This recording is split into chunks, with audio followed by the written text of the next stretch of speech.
पाठ काढला का? क्षेत्रफळ म्हणजे काय? क्षेत्रफळ म्हणजे काय? हा? एखाद्याला माहिती आहे का क्षेत्रफळ म्हणजे काय?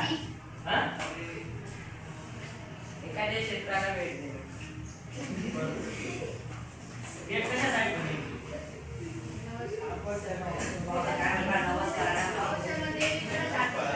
हा बरोबर बरोबर. उत्तर येत असल्याच वरती उभं राहायचं आणि मग उत्तर द्यायचंय आणि हसायचं नाहीये. उभं राहायचं आणि मग उत्तर द्यायचं. काय सांगतोय मी हे फक्त व्यवस्थितरित्या त्याच्यामध्ये वाचायला करायचे. भूगोलात विशिष्ट क्षेत्रफळ ही महत्त्वाची आहे. क्षेत्रफळ म्हणजे काय? आपण शालेय जीवनामध्ये शिक्षक सुद्धा आपल्याला क्षेत्रफळीला घेतात, माहिती आहे ना? कुठे आपण कशाच्या माध्यमातून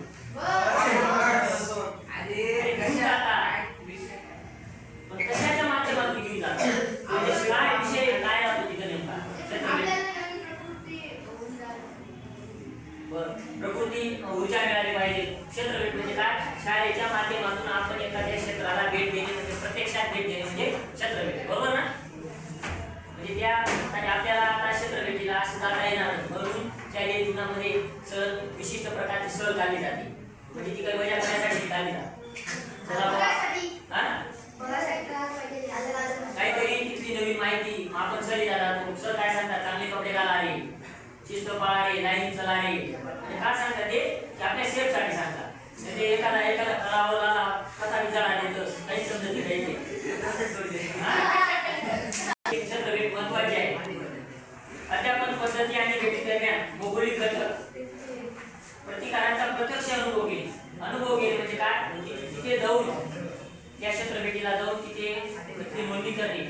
आपण जर एखाद्या ठिकाणी आता कबूतर किंवा असं क्षेत्रफळ गेलो, प्राणी संग्रहालयामध्ये गेलो, तिथे विशिष्ट प्रकारचे प्राणी राहतात. वाघ असतो, सिंह असतो, कोल्हा असतो, लांडगे असतात, बिबट्या राहतो, बरोबर? वेगवेगळे प्राणी राहतात. म्हणजे प्राणी सर काय सांगतात? प्रत्येकाने एक गोळी घ्या रे, चेन घ्या रे, पण कोणी त्यावेळेस त्यांचा ऐकत नाही. का बरं? मजा येते म्हणून. आपण तर सर यासाठी जातो नुसतं मजा करायचं बघ, पण सर आपल्याला एक माध्यमातून वेगळ्या पद्धतीने तिथली नोंद आपल्याकडनं झाली पाहिजे.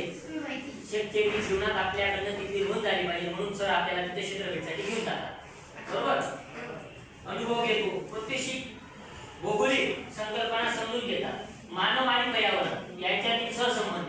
मानव आणि पर्यावरण म्हणजे काय? पर्यावरणाची निर्मिती करणे म्हणजे काय? मानव आणि पर्यावरण यांच्यातील सहसंबंध येतोच. माणूस आहे तर पर्यावरण आहे. पर्यावरण म्हणजे काय? पर्यावरण म्हणजे वेगवेगळं वातावरण. आता पावसाळ्यामध्ये वेगळं वातावरण राहतं, उन्हाळ्यामध्ये वेगळं वातावरण राहतं, हिवाळ्यामध्ये वेगळं राहतं, बरोबर? ऋतुमानानुसार वातावरण बदलत असतं. आपल्याकडे जर जास्त थंडी पडायला लागली तर आपण काय करतो? वेगळं काढतो.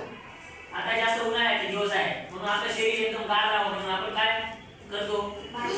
ज्यूस पितो, रस पितो, वेगवेगळ्या पद्धतीने आपण पर्यावरण यांच्यातील सहसंबंध जाणून घ्या. दृष्टीने भौगोलिक क्षेत्रफळ उपयुक्त ठरतात. भेटी दरम्यान विशेष ठिकाणी कालावधी परवानगी. आता क्षेत्रफळाला जर आपल्याला जायचं राहील अगोदर शासनाची परवानगी काढावी लागते. आपण सांगतो सरांना आपण आपल्याला वर्षभर सहलीला घेऊन गेले तरी आपण नाही म्हणणार, पण सरांना शासनाची परवानगी काढावी लागते, पूर्व परवानगी काढावी लागते, पालकांची परवानगी काढावी लागते. विशिष्ट तिथं गेटमध्ये भाडं जमा करावं लागतं. मग ते आपल्याला क्षेत्रफळासाठी घेऊन जातात. कालावधी असतो तो की त्या दरम्यान घेऊन गेला. आता आपल्याला सहसा करून सहलीला पण त्या ऋतूमध्ये घेऊन जातात. हिवाळ्यामध्ये वेगवेगळ्या पद्धतीचं वातावरण राहतं, क्लायमेट एकदम सुंदर राहतं म्हणून आपल्याला तिथली नोंदणी करता येते. उन्हाळ्यामध्ये